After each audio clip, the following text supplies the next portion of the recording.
Olá, este é o boletim culturalmente do canal Pop do Povo, voltando, né, depois de um interregno aí de fim de ano, e a gente vai voltar e vai fazer mais, vai querer fazer mais, porque a gente quer manter a chama da cultura acesa.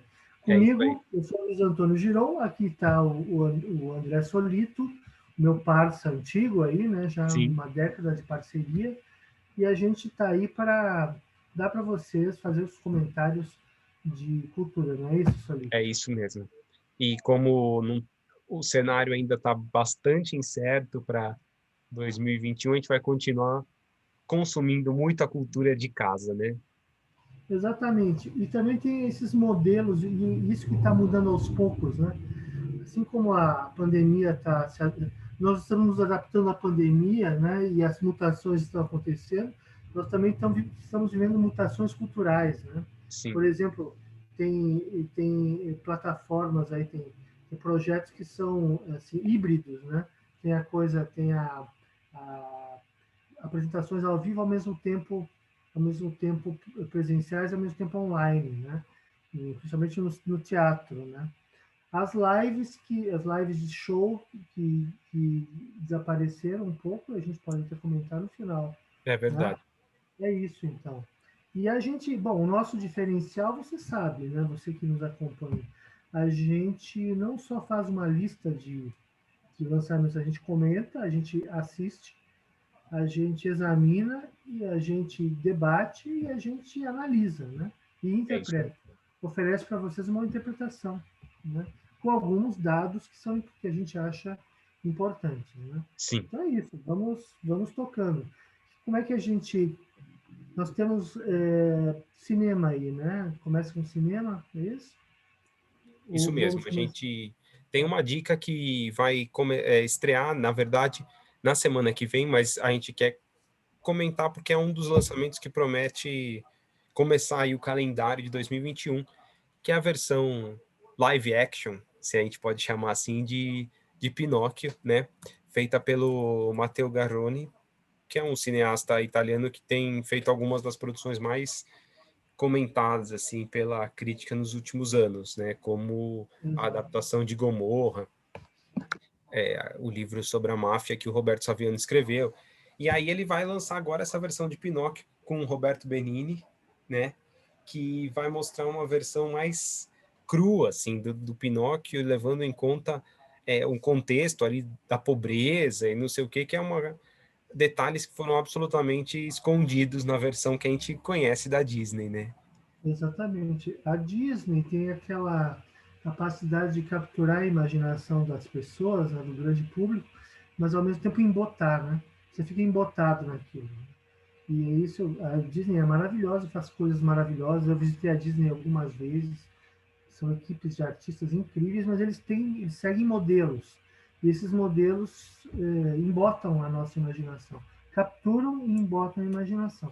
Pinóquio, que é um dos filmes, talvez o desenho animado mais bonito de todos os tempos, né? Ele não foi feito digital, ele foi desenhado inteiramente. Sim, É o mais bonito, 1940, na minha opinião, o mais bonito. Né? Pelas músicas, pela beleza de juntar a animação analógica das coisas que são vivas e das coisas mecânicas, né? sim, Naquelas cenas do Pinóquio, é uma coisa linda. Mas, de alguma maneira, embotou a nossa imaginação e ofereceu para nós uma versão que eu acho legítima da história de Pinóquio, claro. mas a história de Pinóquio é muito mais rica do que isso. Né? Então, por exemplo, o livro foi lançado pelo Carlo Collodi em 1883. Ele é um livro, é uma fábula gótica, vamos dizer assim, né? Sim, É uma fantasia gótica, tem muita coisa negativa, né? Se a gente pensar também nos contos dos irmãos Grimm ou do Anderson, também tem isso, né? A Disney, de alguma maneira, foi filtrando essas fontes é e verdade. foi tornando isso mais palatável para um público até mais inocente, vamos dizer assim. Sim, E aí, quando o Collodi fez esse livro, foi um livro que o Collodi causou muitos escândalos, e um deles foi esse, né? Porque A história é uma espécie de Frankenstein. Se você pensar bem, a história de Pinóquio é uma espécie de Frankenstein, Sim. né? É um, é um, é um, é um homem velho, um homem idoso que sempre sonhou ter um filho, mas ele quer ter um filho que ele pode controlar, né? E ele cria um boneco de madeira que ele, de alguma maneira, por uma razão exterior e misteriosa e, acima do pensamento, fantástica, de uma fada e tal, anima aquela criatura de madeira, mas a criatura de madeira se revolta contra ele. Né? Então, na verdade, é uma crítica, eu acho que Pinóquio é uma crítica ao patriarcado. Né? E depois tudo volta ao normal e tal, mas Pinóquio é isso. E o boneco é um boneco estranho, né? Nas, É, na, no livro do Collodi, né? O Ítalo Calvino dizia que, costumava dizer que a literatura italiana é desprovida de contos, de narrativas fantásticas, né? E que um exemplo mais acabado de uma narrativa fantástica, né, era Pinóquio, né? E Buratino, né? Chama ele Buratino. O primeiro nome dele era Bonequinho de Madeira, né? E Buratino foi a primeira, é a única, é a grande narrativa fantástica italiana. Os italianos sempre foram muito ligados na realidade mesmo. Né? Nunca, a imaginação dos italianos não é para o lado fantástico como acontece com a literatura de língua inglesa, a literatura alemã, né? O Hoffman, por exemplo. E o Carlo Collodi está nessa tradição do Hoffman, né? De bonecos que ganham vida, né? E que desafiam o seu criador. Né? Também tem Mary Shelley, a gente pode lembrar que outra raiz do Pinóquio é Mary Shelley, Buratino é Mary Shelley com Frankenstein. Frankenstein é a história de um homem que quer construir uma vida artificial, né? E dominar a natureza. Né? Então é isso, é essa sim. linhagem. Né? E é Ah, legal que até a estreia do cinema, a gente tem a Disney Plus tá aí, então você pode ver pode, a versão da Disney, e o livro também voltou em mais de uma edição, né? Hoje você consegue achar, antes acho que só tinha uma da Kozak, mas agora tem outras edições que você pode pesquisar para conhecer a história original do Pinóquio. isso que é maravilhosa, né? Maravilhosa. E aí o Roberto Benigni faz ele, ele é um dos protagonistas, né? É o Gepeto, né? E é o Gepeto, que é esse idoso, né? E o boneco é muito estranho, né? No filme, é um É bonequinho sim, pequeno, de madeira, bem buratino mesmo, e aquele bonequinho de criado dentro de casa, né? sim, E é tudo sombrio. Ele é feito não é em italiano, ele é em inglês, né? Ele é todo falado em inglês e tem essa coisa de live action também que lembra um pouco a Disney, né?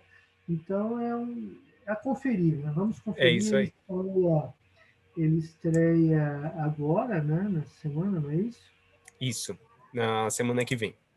Isso, semana que vem. Na plataforma, aí já é online, na plataforma Cinema Virtual, então você acessa e assiste na plataforma online, né? Sim. Acho que vai ser bacana. Depois a gente vai colocar os links aqui também para Sim. você acessar. O que mais que a gente tem de cinema? Tem uma outra dica que essa é para quem assina o Belas Artes, que é uma plataforma que a gente já falou várias vezes, é uma das nossas preferidas, das É, boas eu descobertas acho que é o aí. melhor custo-benefício de todas as plataformas, para quem gosta de filmes que não são só entretenimento. Né? Sim. Então, porque R$ 10 por mês compensa super. E é É, o My French Film Festival, que vai acontecer todo virtualmente, começa agora, 15 de janeiro, e vai até 15 de fevereiro. São 29 filmes, entre longas e curtas, que vão falar. É um apanhado do cinema francês contemporâneo, assim. Então, é bacana porque são produções dos últimos anos, tem coisa, acho que a mais antiga, 2017, assim, são coisas bem recentes. Tem um, se eu não me engano, tem um ou outro clássico. Acho que o Orfeu, do João Cocteau, tá aí. Mas a grande maioria das produções são dos últimos anos e tem um pouco de tudo, da produção do cinema francês contemporâneo, assim. E o interessante é que esse projeto aí do My French Festival é gratuito, quer dizer, vai ser Sim, um aperitivo para quem quer assistir, quem quer ver quem quer conferir o Petra Belas Artes, né? Que é uma coisa que eu acho maravilhosa. Estou vendo sim. filmes lá e revendo filmes que não estão nas outras plataformas de streaming. E funciona direitinho, assim, a plataforma sem nenhum problema técnico, assim, então ela tá bem ajeitadinha, assim, eu virei fã. Eu também. Só uma coisa que eu queria lembrar que Pinóquio também estreia no cinema, então é um formato Ah, híbrido, né? sim. Um outro filme que eu dei uma olhada agora, que eu nem tinha te falado, mas eu achei interessante, chama Contágio em Alto Mar. Não sei se você viu isso. Ele Não, esse estreia não. agora na plataforma Cinema Virtual, e é uma produção irlandesa, né, da Nisa Hardiman, e é uma história quer dizer, agora ela se enquadra nessa linhagem do cinema catástrofe, filme catástrofe. É um barco que vai em alto mar e começa a ter um contágio ali, né? Acho que eu Por sei que conta filme é esse. Foi um destaque do meio do terror, assim, no ano passado, né? Isso, ganhou vários prêmios de terror e agora tá estreando aqui nessas plataformas e vale a pena, porque a gente já vive um filme catástrofe, um grande filme catástrofe que se chama A Pandemia ou O Pandemônio, né? Já é um filme de um ano É, e agora esses filmes catástrofes estão se especializando, né? Então tem sim. Contágio em Alto Mar, né? Tô até vendo onde ele vai passar. Ele passa nessa plataforma aí, plataforma que se chama Cinema Virtual, né? Ah, legal. Então, a conferir aí, eu acho que vale a pena. E foi um grande sucesso de terror, né? Foi. Ganhou vários prêmios de cinema de terror.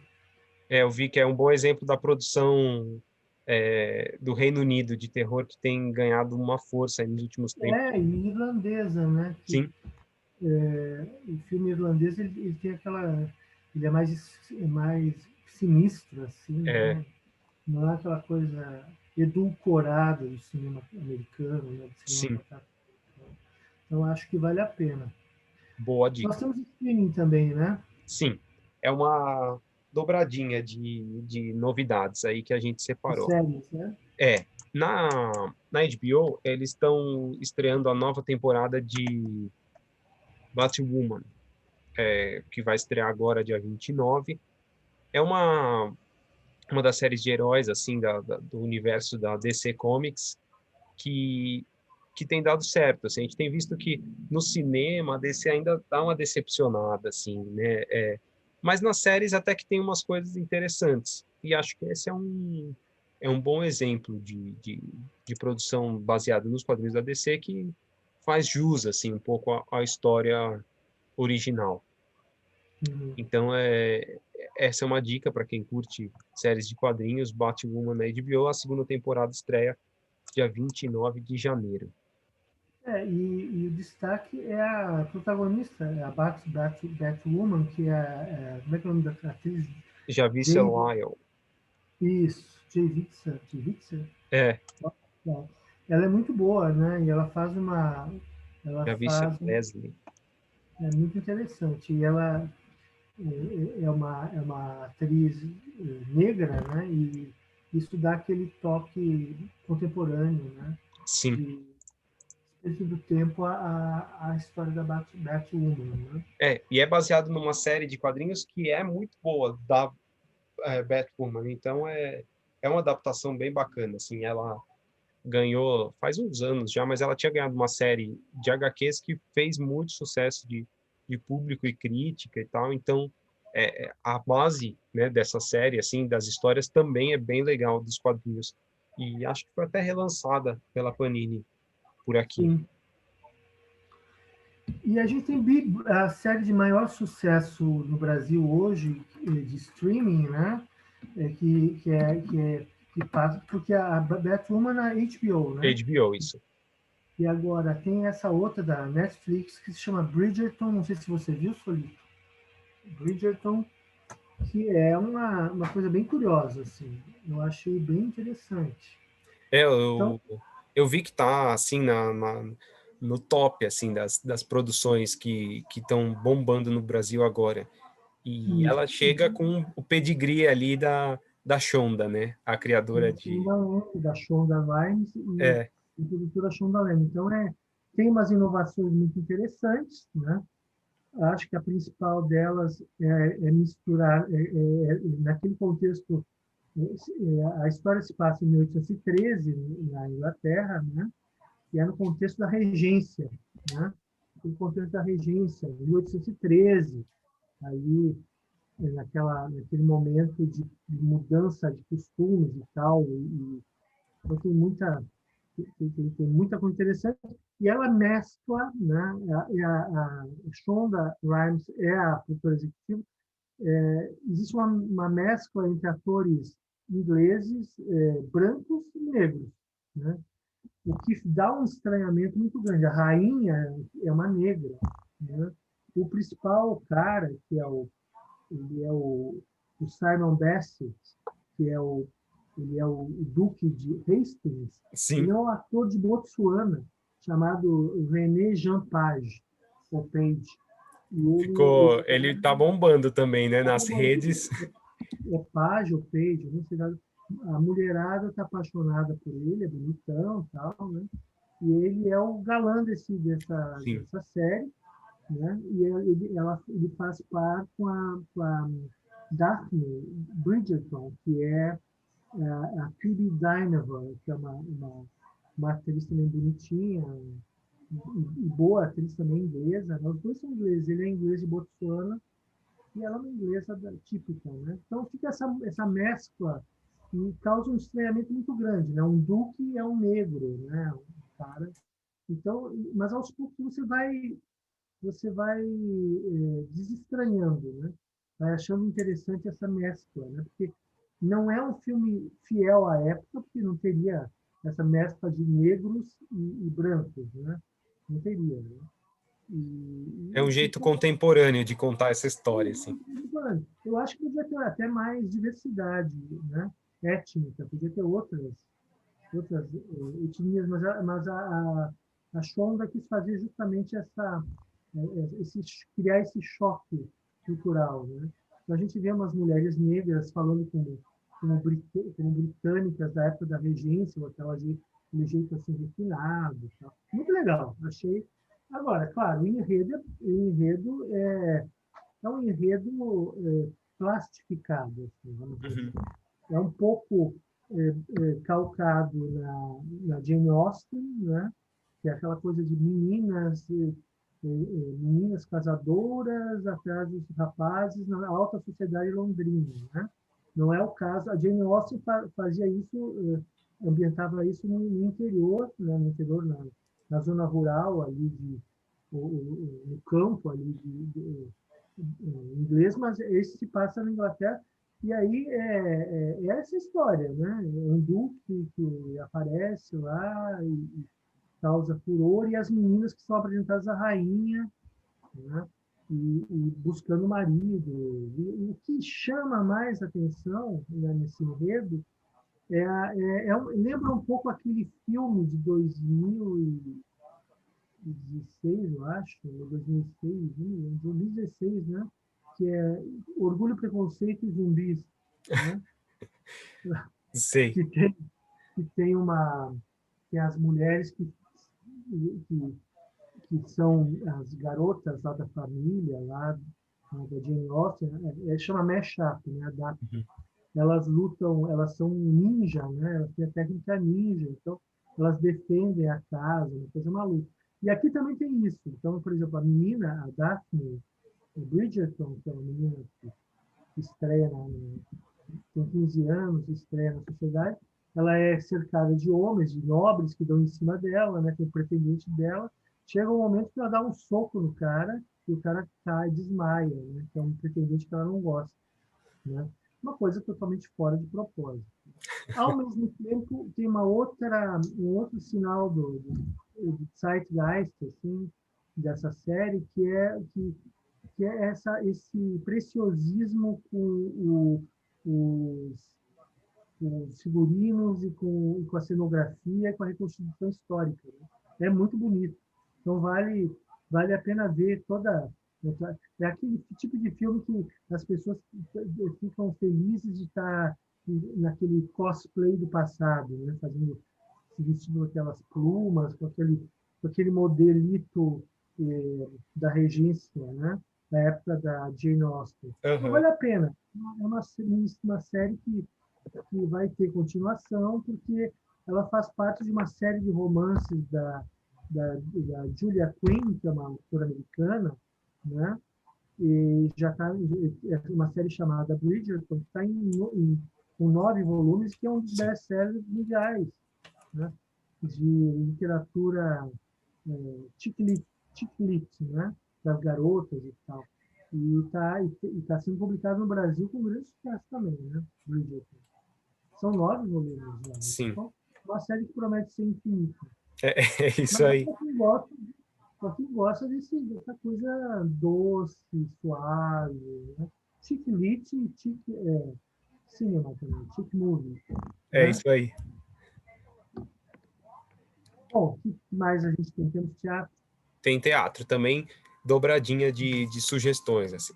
O Teatro Vira da Lata, que fica aqui em São Paulo, está fazendo uma mostra de repertório infantil que vai rolar tanto online quanto presencial. São 15 anos de história e aí eles estão fazendo esse formato híbrido. Quem quiser ir lá assistir, eles vão distribuir os ingressos, é tudo gratuito. Você pega lá na bilheteria e assiste. Mas eles também vão ser transmitidos em tempo real pelo canal do YouTube deles, para quem preferir não sair de casa agora e assistir as peças do conforto de seu lar. É. E o Vira da Lata ele tem feito uma coisa interessante, tanto no teatro infantil como esse aqui é uma mostra infantil, né? Sim, É a experimentação com novas formas, né, teatrais, e novas narrativas, novos enredos. Então, é uma inovação. São 15 anos já do Vida da sim. Lata. Eu recomendo assistir, sim, que vale muito a pena. Vai Né? ser sempre de segunda a sexta às 16 horas e vão ser 20 espetáculos no total a partir de 15 de janeiro. Muito bom. E aí, que mais que a gente tem de teatro? Aqui temos É o Cacilda Becker. Esse vai ser 100% online. É, online. é uma peça que chama Insubmissas, Mulheres na Ciência, que é um texto do Oswaldo Mendes que vai falar sobre as questões femininas na ciência, a partir do ponto de vista de algumas personalidades, como a Marie Curie, a Berta Lutz, são quatro personagens que, a partir dessa visão delas e dos dilemas ali, dos problemas que elas enfrentaram, eles vão falar do tema das mulheres na ciência. A Berta Lutz foi uma zoóloga brasileira que foi também muito feminista, foi uma lá no final do século XIX, começo do XX, ela foi também, lutou pelo voto feminino, né? Ela foi sufragista, a grande sufragista brasileira. Então, é uma peça são 4 mulheres, né? 4 cientistas Isso. brasileiras, no Teatro Cacilda Becker, que, heroicamente, foi o primeiro a abrir no formato presencial, mas que agora está fazendo no formato online. É, é isso aí. Acho que por conta desse momento difícil, né, que a gente ainda está na pandemia, eles preferiram fazer 100% online, mas os atores vão interpretar lá do palco. Então você assiste de casa, mas ele vai acontecer lá no palco do Cacilda Becker. E é muito bom o Cacilda Becker, porque ele tem um caráter íntimo, assim, né? pequeno, dá para aproveitar muito. Né? Eu assisti Verdade. algumas produções online também. Bom, livros, nós temos o nosso unboxing de livros, é isso? O nosso flipping through Flipping de through. livros, né?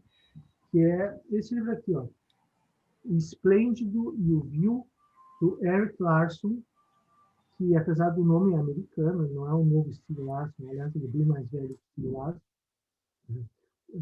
Stieg Larsson tem uma vida muito curta, e o Eric Larson é especializado em fazer romances históricos, né?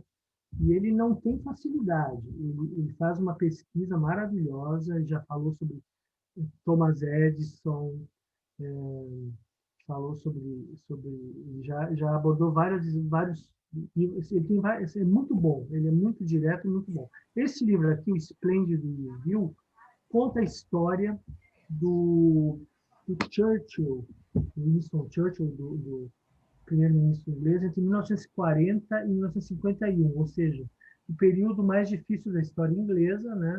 A guerra, o bombardeio de Londres e a recuperação do pós-guerra, né? E o curioso desse livro é que ele se valeu, o Eric Larson se valeu de fontes que não estavam disponíveis, né?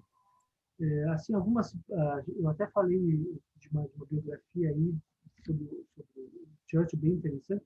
Ele usa aqui a família, os amigos, o secretário dele, a correspondência, a mulher, a Clementine, a Cleme, a filha Mary, o, o John Coleman, que foi o secretário dele. Então, é uma restauração rigorosa daqueles fatos e o que pensava o Churchill a partir dos diários e cartas dessas pessoas. Né? Então, tem coisas que aí são inéditas. Né? Por exemplo, o fato de o Churchill ter pelo menos um traço em comum com o Hitler, né? Como diz o secretário dele. Tanto Churchill como Hitler detestavam pessoas que assobiavam. Né? Então ele reclamava, ele não suportava que na Downing Street, número 10, lá, alguém assobiasse, entendeu? Que Então, louco, não sabia disso. então, não se sabia isso. Então, o Hitler também era assim, então era mais uma coisa folclórica do, do, Do do, Churchill. do Churchill, né? Então, por exemplo, um dia ele encontrou um menino que era um jornaleiro na rua, na frente do 10 Downing Street, que é a sede é a casa e a sede da chancelaria lá de Londres, né? O menino estava subindo e falou: menino, pare de fazer isso, né? Pare. Por que você tá sempre assobiando? Eu não aguento mais. Aí o menino respondeu: mas tapa os ouvidos, então. Por que você não vai longe e tapa os ouvidos? Falou isso para o Churchill. Que Então é barato. muito bom, muito interessante, porque é o diário da família, é a saga da resistência e de como o Churchill lidou com isso intimamente. Né? O que ele pensava, as manias, as dificuldades que ele teve. Né? Tudo isso está ali no livro muito. E é um lançamento da Intrínseca, né? Que Uhum. tem apostado em muitos best-sellers de grande qualidade. Boa É dica. isso. Boa dica. E tem E música aí, também, né? tá faltando música no nosso Blind aqui. A gente separou um lançamento aqui que é o Barry Gibb, é o irmão remanescente, né, dos irmãos Gibb, dos Bee Gees, que está revisitando o cancioneiro deles num disco que chama Greenfields, The Gibb Brothers Songbook. E esse é o volume 1. Então ele recrutou um monte de artistas da música country atual, assim, a Brandi Carlile, o Jason Isbell, a Alison Krauss, até a Dolly Parton, para revisitar grandes clássicos que ele e os irmãos escreveram, como How Deep Is Your Love, Too Much Heaven, todos os clássicos numas versões meio country, assim. É uma coisa um pouco estranha, assim, mas interessante, porque acho que mostra o poder dessas canções, que mesmo quando você muda de gênero e tudo, elas continuam reconhecíveis e boas e e sobrevivendo aí ao teste do tempo, né? Uhum. Ah, sim, tem toda a nostalgia em torno dessa era aí da disco, né? Então, e é o disco remanejado pro estilo country, né? Então, fica interessante, né? Eu lembro que há uns anos o Lionel Rich fez uma coisa parecida, assim, acho que ele pegou um monte de canções dele e transformou num country. Muito Lembra? Acho que bonito, foi. aliás, É, muito bonito, é muito bonito, interessante, assim. interessante. Não é um Porque a dos gente vê grandes. a estrutura musical muito mais clara, né? É, isso sim. Mostra a Não é aquela canção super mesmo, assim. produção, né? Uhum. É legal, vale a Aliás, pena. eu ia te perguntar sobre DVD. Você estava com DVD? Você tinha falado de um DVD, não tinha? Sim, eu tenho ele aqui. Eu vou pegar um segundo. Tá. Uhum. Então é isso. A gente tem esse apreço especial para o DVD, porque a gente acha que se houver uma explosão nuclear ou então um apocalipse digital, a gente vai poder ver as coisas com CD e DVD, né? É isso aí. É esse clássico aqui do John Carpenter, o Halloween, que chega numa edição bem caprichada aqui da Obras Primas, ó.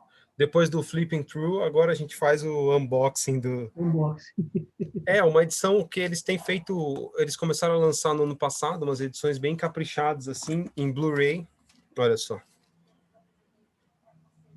São É. 3 discos, porque tem o Halloween, o primeiro clássico, de 78. Tem o Halloween 2, que é a continuação, de 1980, que não é tão legal, porque não é dirigida por ele e tudo. E tem um outro DVD de extras e diversões que eles fizeram para TV. Então tem umas cenas adicionais, assim, uma coisa além do que foi feita especialmente para edição em TV. E aí vem livreto, vem pôsteres, vem cardzinhos, eles lançam, vem 2 pôsteres grandes até, ó. Uhum, olha só. Esse é lançamento de distribuidora. É da Obras Primas do Cinema.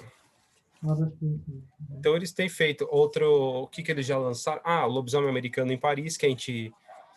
Lobisomem Americano em Londres, que a gente falou aqui em outra edição do Culturalmente. Eles estão para lançar no final de fevereiro também um box com o Massacre da Serra Elétrica.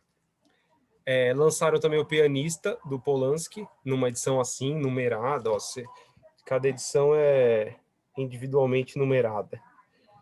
E tem também esse, a gente vai falar mais em detalhes na semana que vem, que é o Gabinete do Dr. Caligari, também numa edição recuperada que ficou muito legal. A gente tem que lembrar o seguinte, apesar dos streamings terem qualidade digital e tal, a TV 4K atual, ela parece que encontrou com o Blu-ray e finalmente se deu a magia, né?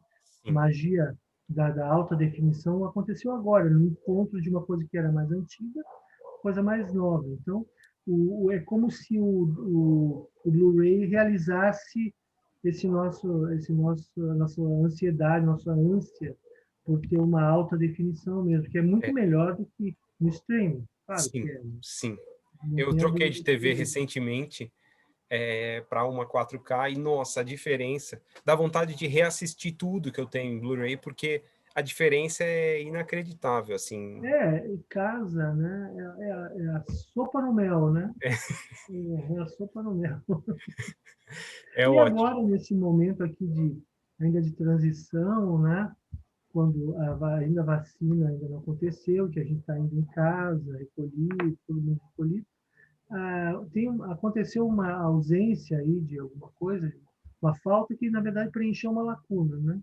Que são as lives, né? É, As lives pararam porque justamente é uma coisa, é um tipo, são empreitadas que são feitas para ganhar dinheiro, para movimentar o mercado e essas marcas que são patrocinadoras de artistas, né?